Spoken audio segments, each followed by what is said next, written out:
Hello and welcome to Enchantment of Eternity's review for Balance of Terror, which is episode 9 of season 1 of Star Trek The Original Series. This video is part of a series of videos where I review episodes determined by my Patreon supporter polls. The episode to win my latest Patreon poll is Balance of Terror.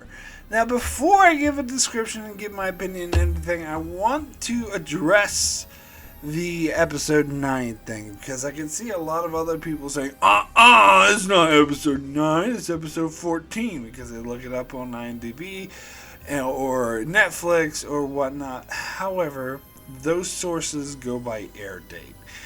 And previously, I have been doing air date, but I've made the decision I'm not going to do that because I think air date is nonsense. And I talked about this before recently in my review for Copernic Maneuver, which was listed as episode 10 or something in air date, but really it's episode 3.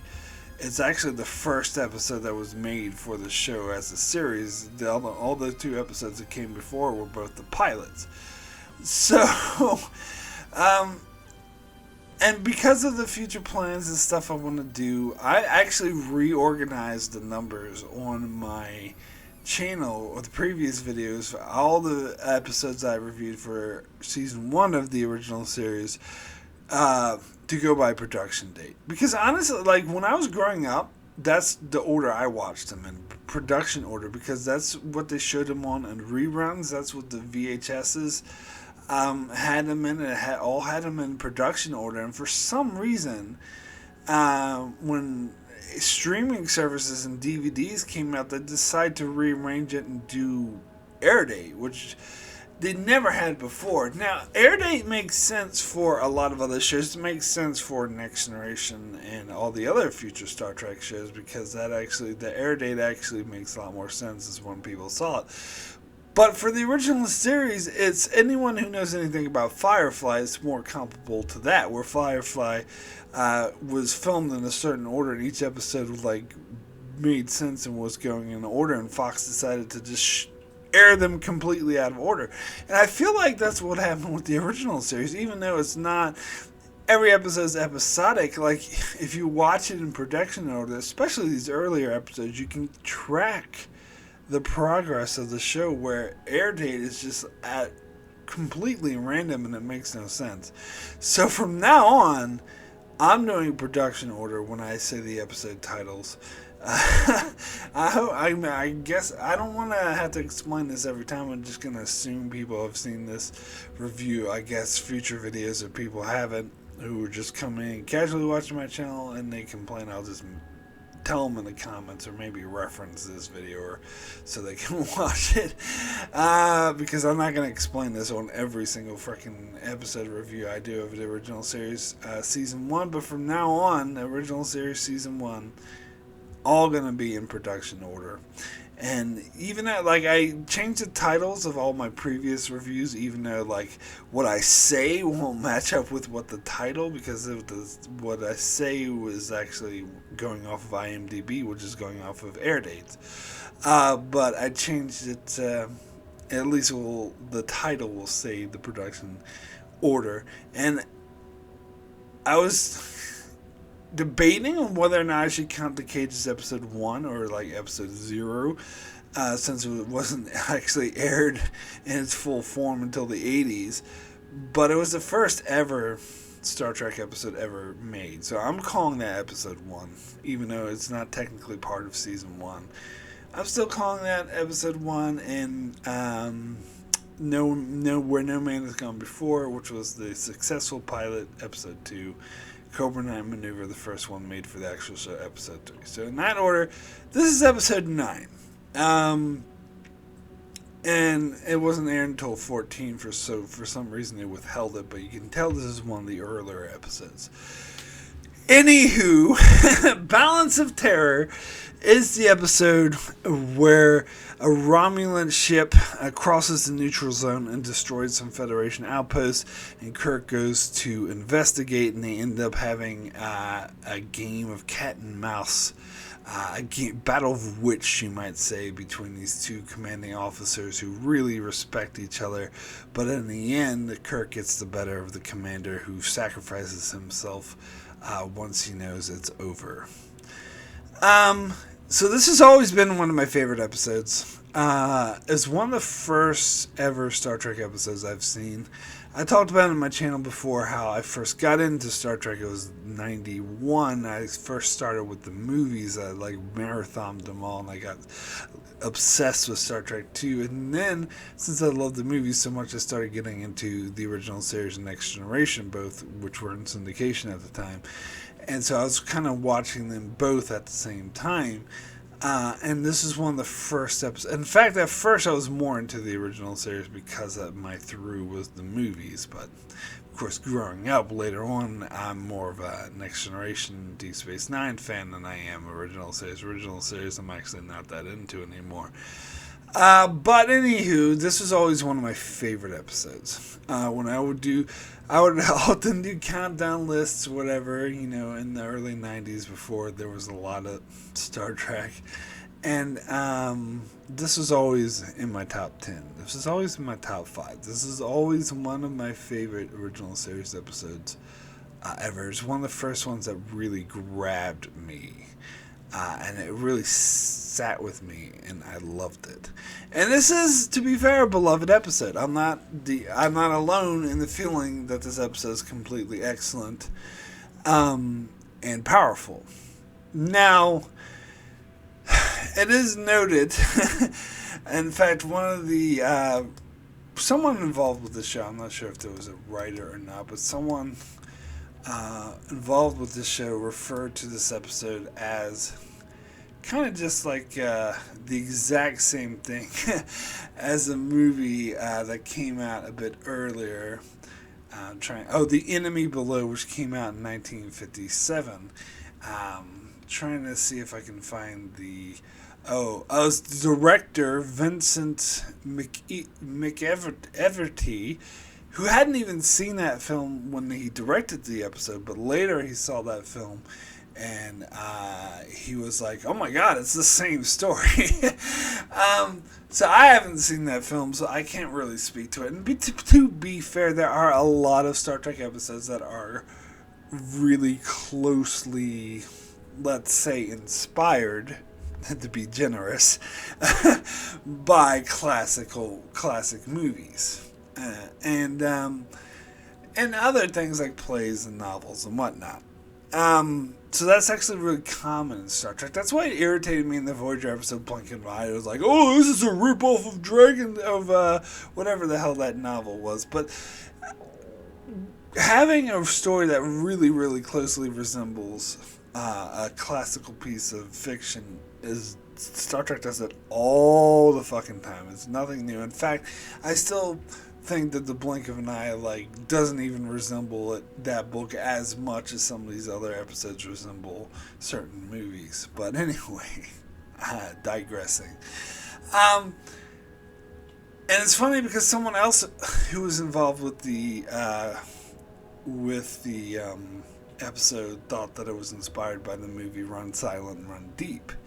Which I do believe I'd heard of that, but I've never seen it. I'm not really that much into classic movies myself, so I guess all these Star Trek episodes seem new to me. Anyway, but it was actually apparently it more closely resembles The Enemy Below. So, apparently it's not entirely original, and you can tell that it's very, very much trying to be a submarine type chase story.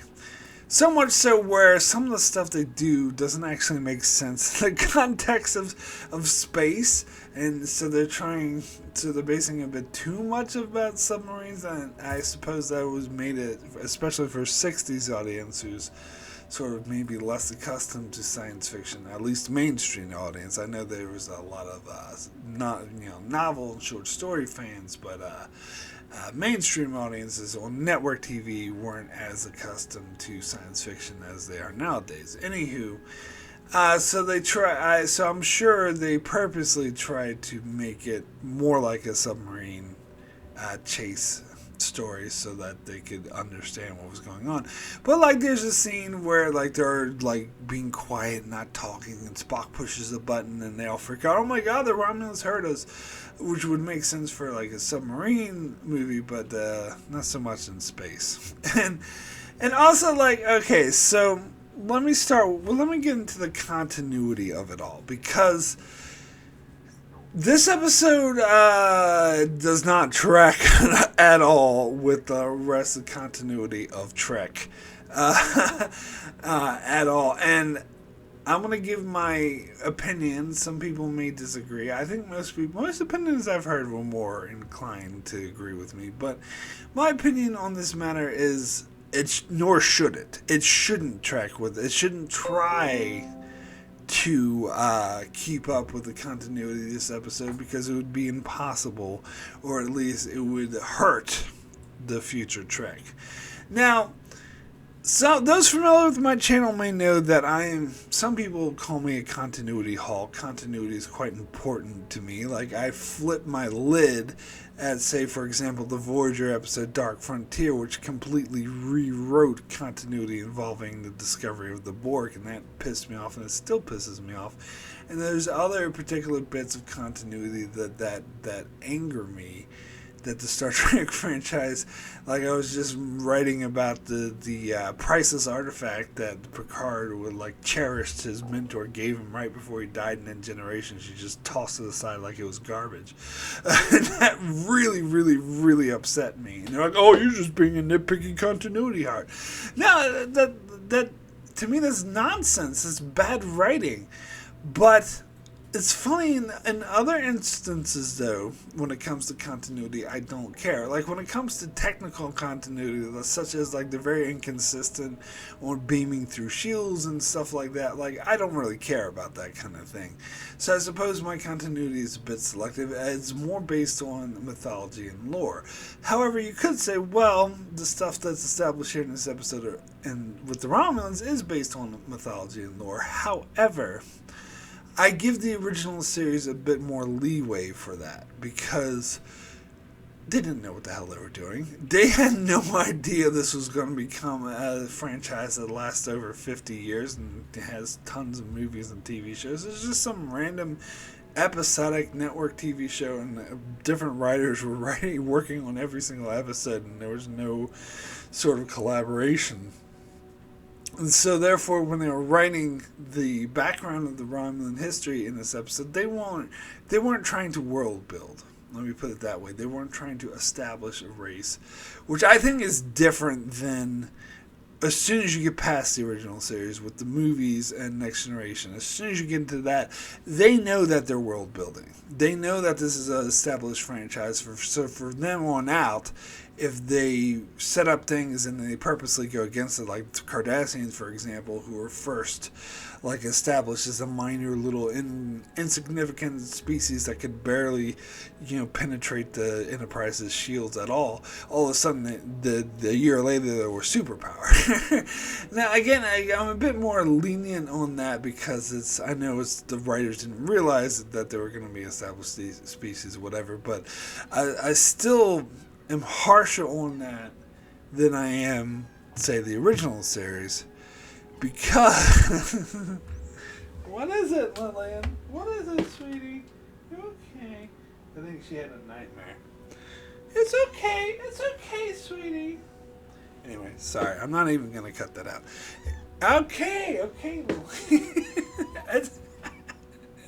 Lillian, it's okay, sweetie. It's okay. Come here. Say hi to everyone watching Balance of Terror. Oh, come here, sweetheart. Come here. Anyway. Sorry, she needs some loving. So, here. Let's see the poor Lily. Hi, Lillian. It's okay. Oh. Anyway, so Balance of Terror. Where is that? Oh, yeah.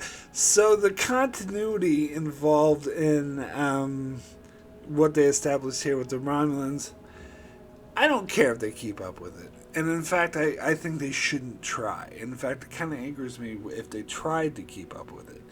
Now, one thing I heard people complaining about and pointing out inconsistencies is with the cloaking device, because in this episode they clearly state they have no idea what the cloaking device is, and this is a prototype and it's a new thing, whereas in Enterprise everyone has a cloaking device. The Klingons have a cloaking device, the Suliban have a cloaking device, and they meet the Romulans and they have a cloaking device. Actually, I don't think the Klingons have one, at least they maybe, but they had one in Discovery. Which took place before this. And people are like, oh my god, they're inconsistent with the cloaking technology. I don't care. Because it's a plot point for this one episode that they're, oh, look at this new thing. I don't think they should keep up with it. In fact, I'm glad they don't. I'm glad they're inconsistent with it, because it would make no sense for this to be the first time they ever encountered a cloaking device. So even though a lot of people are saying, "Oh my God, Enterprise is violating canon," good, it should. And again, this is coming from someone who gets so upset over the way they tried to retcon the Borg, that 7 of 9 parents went out looking for them 10 years before Q ever flung the Enterprise in front of them. That's bullshit. That pisses me off, because it's nonsense. They're just lazy writers who don't know how to fucking write. See, the difference is, if you'll notice, in those two examples particularly, is that lazy retcon that totally changes came after the thing was established, where this is the retcon. This is the thing that's out of place, but everything else after it makes sense. Now you could say, oh, they could do the same thing with Q-Who, but remember what I said before. Once you get past the original series, there's no excuse, because they knew they were world building, so they need to stay consistent. But I don't think they need to stay consistent with the original series. Maybe I'm being selective here, and maybe some people will disagree with me, but I think the original series, it's just they were doing their own thing. They didn't know. But once you're in the next generation, you can't claim ignorance anymore. You know you're in a franchise. Especially when you're all the way with Voyager or Enterprise. You fucking know you're in a franchise. So don't give me that horse shit. And I'm talking about, to be clear, I'm talking about stuff post-Next Generation being consistent with other stuff post-Next Generation. You don't need to be consistent with the original series. You absolutely do not. That's just my opinion.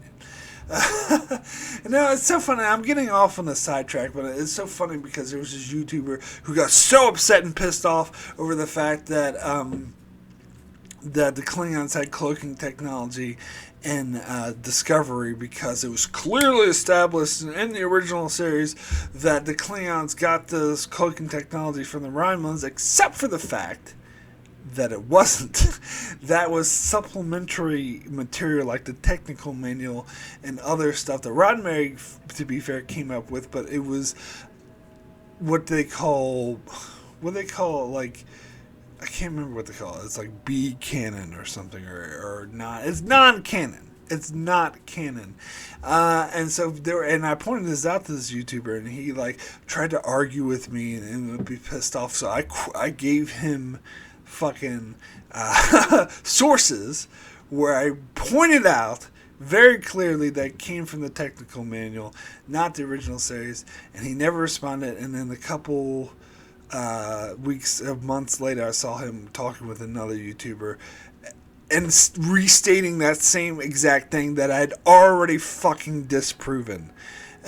So that guy was an asshole. To be fair, this is like a major, like, million subscriber Hollywood type YouTuber, not a, sit in my basement with my spare time type YouTuber like I am.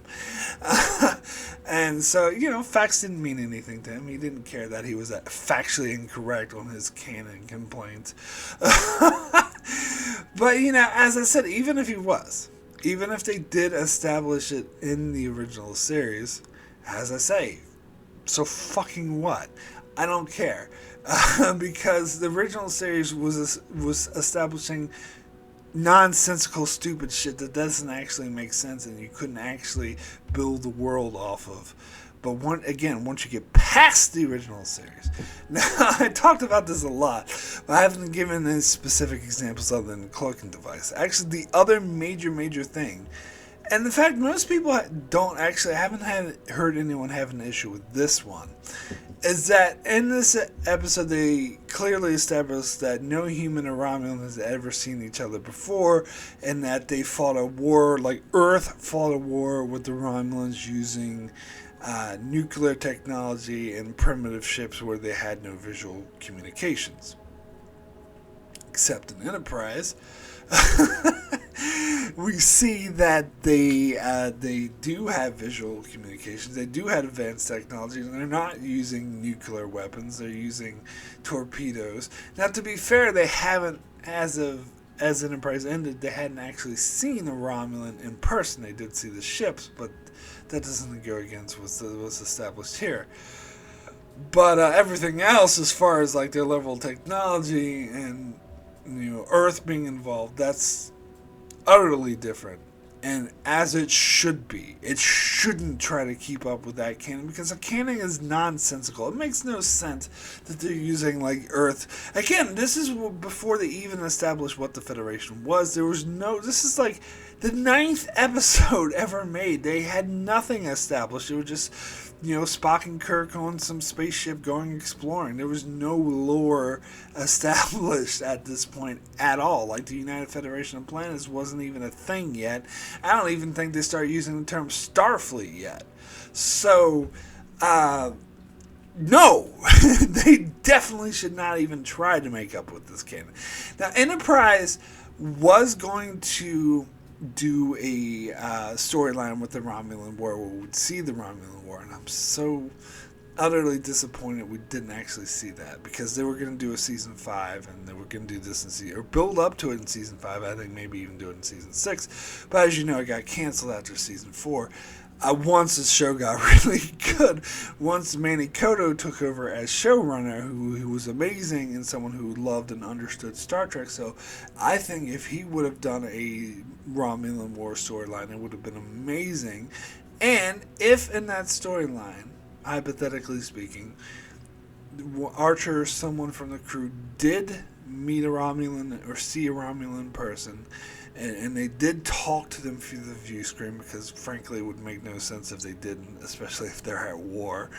And if T'Pol, for example, already knew that the Romulans were now offshoot of Vulcans, which Spock had no idea in this episode, I would say that's perfectly fine. And not only would I say that's perfectly fine, I would in fact say they should do that. They should, in fact, disregard the nonsensical canon in this episode, because it completely goes against all world building once they started establishing Star Trek as a franchise, i.e. the movies, Next Generation, and onward. But, that's just me, but I think I talked about that certain point enough. Let me get more into this episode specifically and why I love it. First of all, I think this is it is like a war, a battle, militaristic suspense story, and I think it's one of the best.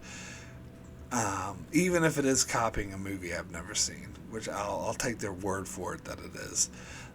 But even so, I'm sure it has its own original spin to it, the Star Trek spin, the Spock spin, definitely. But on top of that, what I really loved is the emotional weight that they give, that they show the character is not just, oh, we're at war and there's suspense, oh, we could die.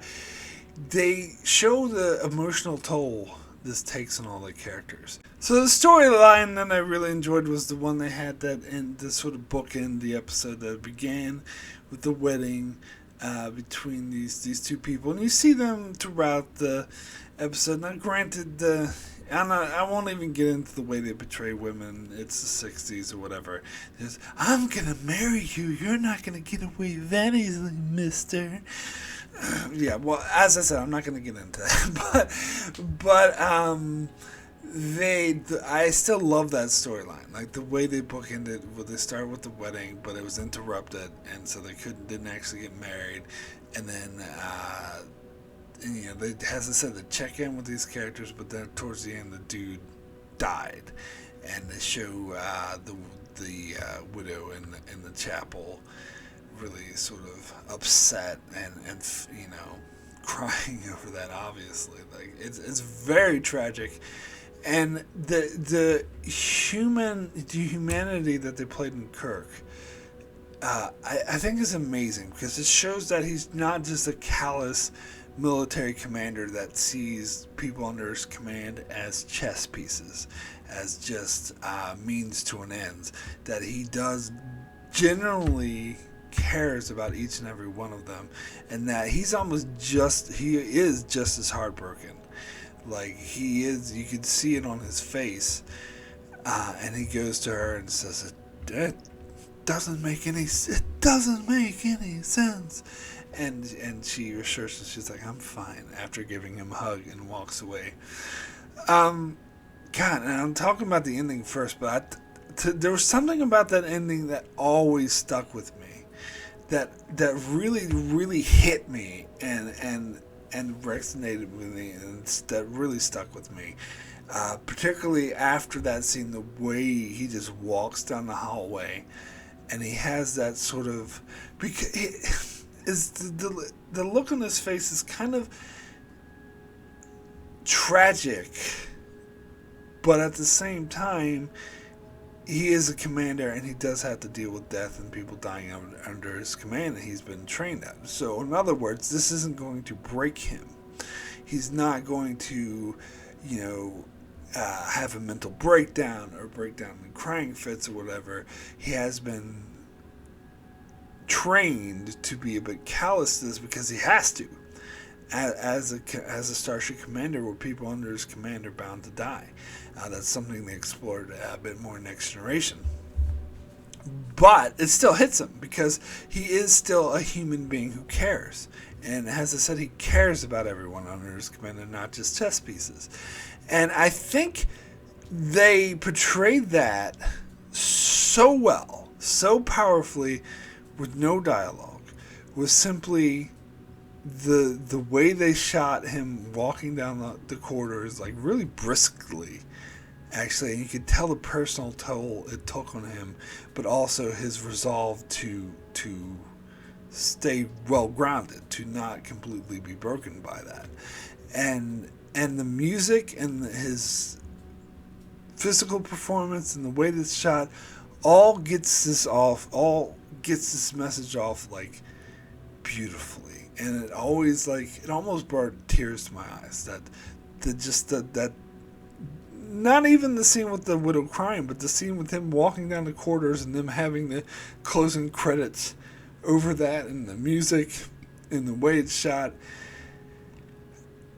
I think it's amazing. I think it is absolutely amazing. But of course, the other very strong interactions, of course, is between Kirk and the Romulan commander. So many other people made so many jokes, and I see so many jokes about how when Spock sees the Romulan on the screen for the first time, he's like, "Dad?" Yeah, it's tired and it's overused. Yes, the Mark Leonard who plays Sarek he played the Romulan commander first. Let's move on from that. Anyway, but the relation between the Romulan commander and Kirk, I thought, was amazing, because it's probably one of the best ways they've done this in the entire Star Trek franchise, where you have these two adversaries, and they have done similar stuff like this a lot of times in the future in the Star Trek franchise, but I still feel this is the best. We have two adversaries who are politically opposed, and they're on opposite sides, and they're basically trying to kill each other. Yet, at the same time, they completely respect each other, and they actually like each other, and they actually have no sort of animosity towards the other, They just know that they're on opposite sides, and so they're both doing their duty to try to kill each other, but they still completely respect each other at the same time. I like that, and as I said, I think this is the best way that's ever been pulled off in the Star Trek franchise, and actually, I'll be so bold to say one of the best ways in fiction, period. And I think that is definitely the biggest strength of this episode, and the other thing that that really got me. Now, I've heard, and I think this is really personified in the line right before the Romulan commander dies, where he says, "In another reality, I could have called you friend." Now, I've heard some people bash that line and say it sounds a bit silly and ridiculous, or maybe too on the nose, but I very strongly disagree with that. I've always loved that line. I always thought, I don't think it's too on the nose. I think it's a great sort of conclusion to really wrap up the relationship between these two adversaries, as that they basically could be friends. They basically could, other than the political situation that they just so happen to be with, and they just so happen to be in opposing sides, they're very much alike, and they respect each other. And I just thought, I loved that was his dying words, that it felt like he wasn't angry at Kirk for beating him, and he wasn't sad or regretful or revengeful. This is something that a lot of later Trek would fall into the trap of everyone, because they're all trying to copy Khan, and everyone's after revenge, and everyone's upset and crazy and maniac like the Nero fucker. Don't even get me started on that bullshit. And that's why I think it's so much better. And to be fair, they actually did kind of do this motif in Star Trek VI with General Chang, which is why I thought he was one of the better villains of the Star Trek movies, because they didn't try to just copy Khan and be like, "Oh, you killed my wife, revenge, revenge." I actually think this is way more interesting, that they're not angry at each other. They don't upset and rage. They actually like each other. They actually truly respect it and think that they're a great military commander. They just so happen to be on opposite sides, so they're going to do their duty to try to kill each other. And I love that. As I said, I think this episode does that better than any other episode.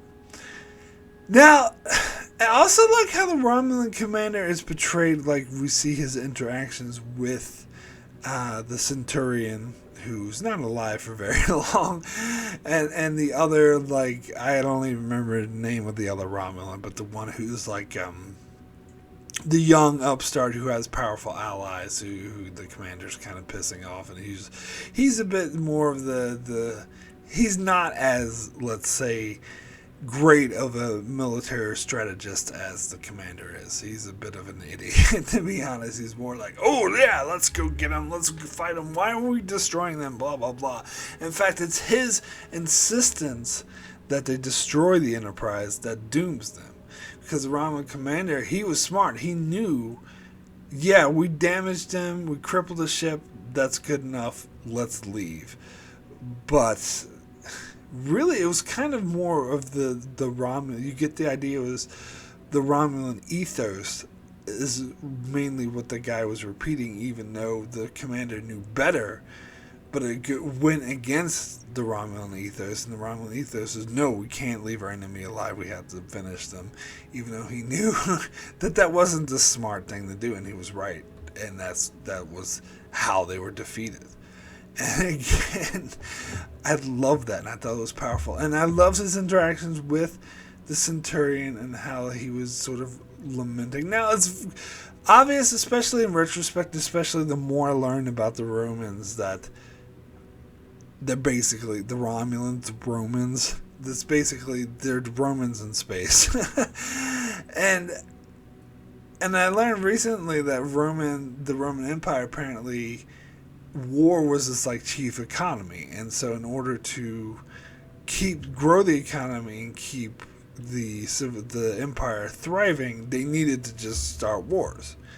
And so the Romulans are basically portrayed as the same way. And that actually makes this episode made a lot more sense, because the Romulans talking about this is our gift to the Praetor, another war, because war is what grows the Empire, is what grows the economy.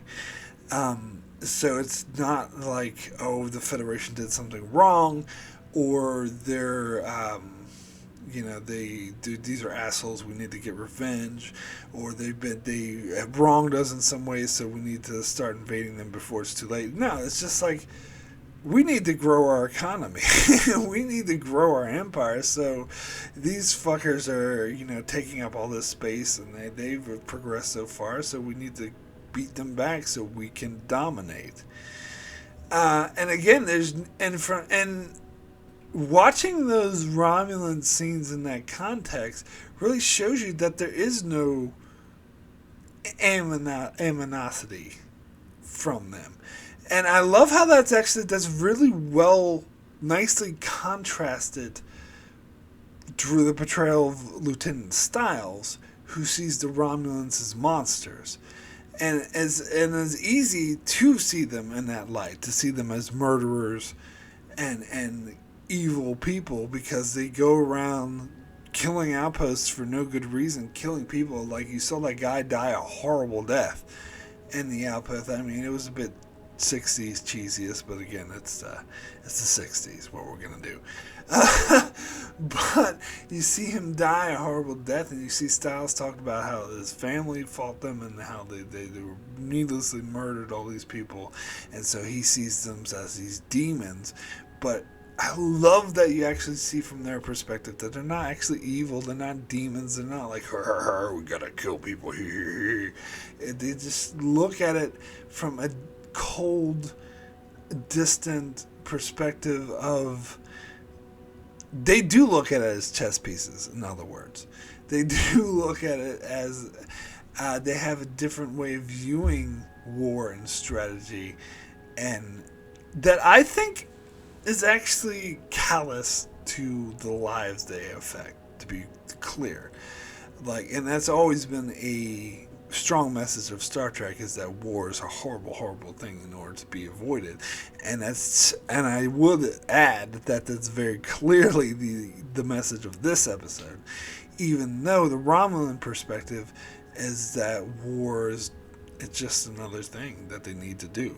It's just something that civilizations do. They do war against each other, so why don't we do that? And that doesn't make them evil. It does make them in the wrong, though. So you are sort of... And I think it makes it clear by the fact that it was that Achilles heel that led to the Romulan ship's destruction. The fact that the younger junior officer, who was actually just reminding the commander of his duty. This is your duty. This is what we're Romulans. This is what the Romulan Empire is about. We destroy ships. So I need to remind you to do this duty. And he did the duty. He did the Romulan thing. And that's what killed them.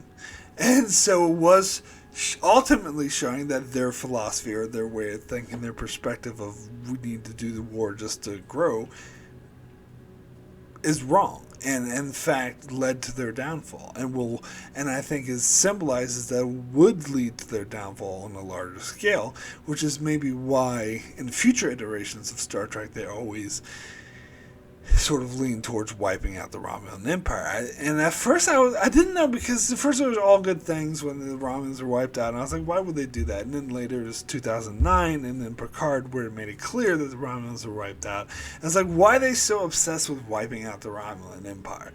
But now I'm thinking about it, that's kind of the point. Just like the Roman Empire fell eventually, is that this kind of empire and this kind of way of running a society is unsustainable and is incorrect and will collapse.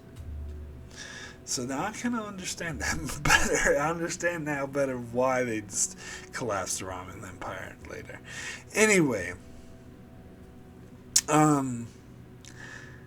yeah. And not even getting into Discovery when they finally reunite with the Vulcans. That was actually quite brilliant. But anywho, because it is kind of like the Romans, because the Roman Empire fell, but their culture lived on and mostly created other cultures or was assimilated into other cultures and evolved from there, which is basically what they're doing with the Romans. So it's quite brilliant, actually. Anyway, Styles is a bigot, and this episode also has one of my favorite lines in the original series, or maybe of Star Trek period, where Kirk goes right up to Styles and says, "Leave any bigotry you have in your quarters. There's no room for it on the bridge." I mean, that really sums up Star Trek, and it really sums up. Now, they of course did it through the analogy of, alien Vulcan, pointy-eared, funny-looking guy, but it's obviously just commentary. It's obviously an analogy for a show that has an African-American, Asian-American, and, Scottish, and later on a Russian. It's obvious, and especially in the 60s where, racism was a much bigger problem. Not saying it's not a problem now. It definitely is. Anyone who thinks it's not a problem now is probably a racist themselves. But it was still a much bigger problem back in the 60s. And so, and so the Style storyline was most definitely, especially former adversaries, enemies, and this is something that George Takei could probably relate to personally, because of he spent time in the internment camps, or whatever, the camps that they had for Japanese Americans, simply for the fact they were Japanese. They did nothing wrong. It's because of World War II, they were at war with the Japanese. They attacked Pearl Harbor, so just rounded up random Japanese Americans. Yeah, bigotry. And so Styles' reaction to Spock is in line with that. It's similar to that. Well, I hate Romulans because they attacked us in these wars, and they killed a lot of people. He looks like one of them, so I hate him too. And they kind of course, had this, I didn't think this storyline it was a bit more contrived and maybe didn't feel as natural, how Spock saved Styles' life, and then Styles was like, "Oh, he saved my life. I respect him now." That seemed to happen a bit too easily, but everything else about this episode is so great. I'm willing to give that a pass, and I know what they were going for too. But it does seem like bigotry is not that easily solved. But I do love that line. And the whole time, like, the way they played it with Styles, like, as soon as they revealed the Romulans had pointy ears, like, the way Styles, like, couldn't concentrate, he kept staring at Spock, and Kirk even had to, like, tap in front of them, "Hey, pay attention," and eventually he just muttered, "Why don't you ask Mr. Spock?" And then Kirk got right in his face, and said that my favorite line. So that was great. Now, I want to talk about, again, the way that Kirk is portrayed in this episode, how on the bridge he's shown as the solid rock, the command, like he knows exactly what to do. But then we see him in his private conversations with McCoy, and we see that he's actually, like, kind of falling apart. And he's like, everyone's looking for me. How can I be the one that knows how to do it? And that was awesome too. It shows, of course, and this is something again that Star Trek would reinforce throughout later series, that when you're in command, in a position of authority, you have to project that that sense of command. Otherwise, no one will have faith in you, and everything will fall apart. So you have to put out this persona that you know exactly what's going on. This, I think, and again, talking about other episodes, but I think this is summed up best in the Chain of Command Part 2 with Captain Jellicoe. When he comes in, he's like, "Tell the Cardassians to wait here and then come back and say, oh no, blah, blah." And he's being really unforeign, and Riker's like, "Well, I'll say this for him. He's sure of himself, But Troy, who can actually read emotions, is like, no, he's not. And that's like the perfect example of the projecting command, even if you don't feel it. And that we see with Kirk in this episode as well. And I love how he goes to McCoy and it's like, Bones, they're looking to me. How can I feel it? However, let me address McCoy's response. Now, I heard someone recently praise his response where he was essentially saying that Kirk is unique and that he should realize he's unique and relish that and don't doubt himself. But the way he says it, I think is stupid. Like, honestly, as every time I watch this episode, I think this is hands down the worst pep talk ever given, especially in the history of Star Trek. Like, he's like, okay, in the galaxy, there's millions and millions of stars in the galaxy, millions of the galaxy, 300,000 galaxies in the universe, and million, and in all that, don't destroy the one named Kirk. What? What? Like, I know what, as I said, I know what he was getting at, but that's a stupid way to say it. Like, why are you going off about all these galaxies? It seems irrelevant. It seems like, oh yeah, and by the way, don't destroy Kirk. Like, I'm sorry, that is the dumbest pep talk in the history of pep talks. I was like, McCoy, you suck at this, and which is bad because the rest of the episode is so good, and I love that trying to humanize Kirk, but that pep talk sucked. I'm sorry. It did. Anywho, yeah, I think I about covered everything I wanted to cover with this episode. Oh, one last thing. The wedding, where Kirk says the lines, they reference that so much in the future. In particular, it's Data's Day, where Keiko and Miles O'Brien were getting married. Picard repeats the exact same thing word for word. In fact, I think someone who had seen Star Trek a bunch of times, I can't remember who, but it came to me. I was like, oh my God, did you realize that Data's Day? I was like, of course. Like, I've known that for decades. Like, how could you not know that? I think it was obvious. And I think, I don't know if they ever said it word for word like that. Memory Alpha didn't mention that they said it word for word like that again, but I know they referenced. I'm pretty sure there was I think Janeway said something similar during the B'Elanna Torres and Tom Paris wedding. I could be wrong. No, and it was the fake wedding. It was Course Oblivion, where it was the fake versions of themselves. I think she said the same thing. I don't know. I could be wrong, but I'm pretty sure this is referenced a whole bunch of times. Anywho, my rating for Balance of Terror out of 10 is a 10. The best. Is one of the best episodes of the original series, one of the best episodes of the Star Trek franchise. It was brilliant in so many ways, even if it is copying a movie. I think, without seeing that movie, I can assume it puts its own original spin to it. And because it's set in space. And it manages to balance so many different things, such as the couple who were about to get married, who died, the Romulan commander and his respect for Kirk, the Romulan's internal politics. Like, this is the first ever Romulan episode that I mentioned.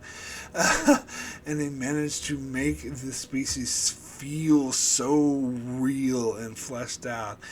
And it was good world building, despite what I said with some of the other inconsistencies. So yes, this episode is pretty much a masterpiece. So that's it for my review of Balance of Terror. Be sure to check out my channel for many more Star Trek videos. And if you would like, if you're able to, you can support me on Patreon at any level.